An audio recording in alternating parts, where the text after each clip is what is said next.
In the shadow of climate change, I think communities are wanting to take practical action more and more, whether that's planting trees or sowing wildflowers or growing their own food.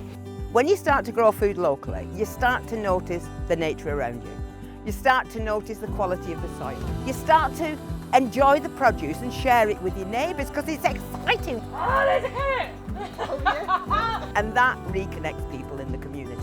This space here, which is a phenomenal community asset, was an unused, unloved space. It's council land. Incredible Edible in Garth have stepped in and took the space on. It's a complete transformation.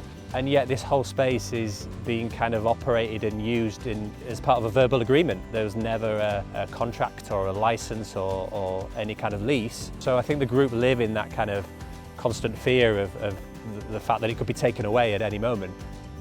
If it was easier to get access to land that you had a right to, close to where you lived, more people would do it, fewer people would be put off, and we'd all be starting to really contribute to a different way of living our lives. One of the challenges that we hope the Right to Grow will address is that for many communities, when they don't have someone in the council who's there to say yes to these projects, it becomes a no by default because communities just can't navigate the complex bureaucratic systems that exist when all they want to do is get on some land and grow some food and do something great. The Right to Grow is building upon existing community food growing, but it's much more formal and hopefully will boost the amount of growing. Community food growing has loads of benefits, not just for the community itself, but for local authorities. It helps them to meet their own policy goals. Researchers found that allotments and community gardens are biodiversity hotspots. We found that in allotments in Sheffield, Leicester and Leeds we recorded more than 300 species of pollinator, and these were bees, hoverflies and moths that are all really crucial for supporting crop yield and supporting pollination of other plant species.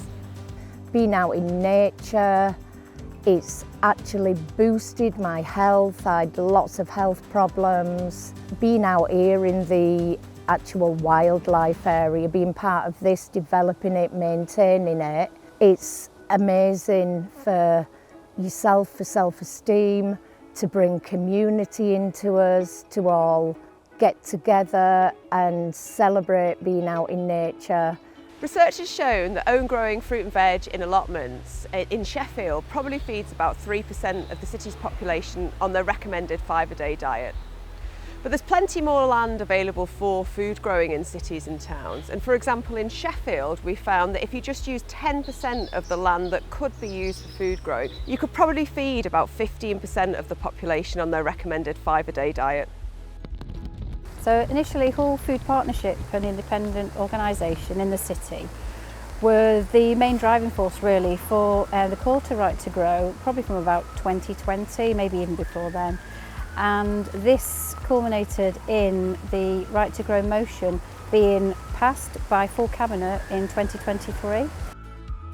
I think one of the reasons why it is really important to communities in Hull to know that the local authority is supporting the Right to Grow is because there are many communities that lack the appropriate facilities in their own areas to actually do any growing. They don't have allotments, for example, or maybe there aren't any allotments available.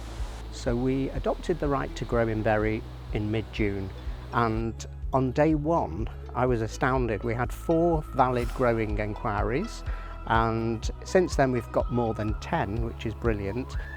Over the past 5 years, Incredible Edible in Leeds has been growing food in public spaces. We have over 150 raised beds across the city, some on grass verges, some outside community centres, some outside schools, some outside health centres. The majority of them are on public land. So we've transformed the public realm, and these spaces are now being looked after, they're being cared for by the community. Give us a chance to show that we can be stronger as a community, we can be healthy as a community, we can actually start small businesses selling local food on local markets, all because we started to grow on more land, close to more houses, because we got a right to grow. Oh, we're getting smacked by our own raspberries. Community gardening is living proof that the people themselves want to change their relationship to the planet for the better. And so if councils backed that, if councils made that easier for people, if they covered their insurance because they can, if they lent them their tools, if they offered them their compost, all these things which cost so little from a council's point of view would save so much for society. Allowing communities access to grow food on public land or plant trees on public land really does have the power to connect people, to enable people to transform their lives and build new skills and learn new things. It just seems to be an obvious thing to do. At the end of the day, we're all on this planet together, and to build trust and understanding between us all has to be the right way forward.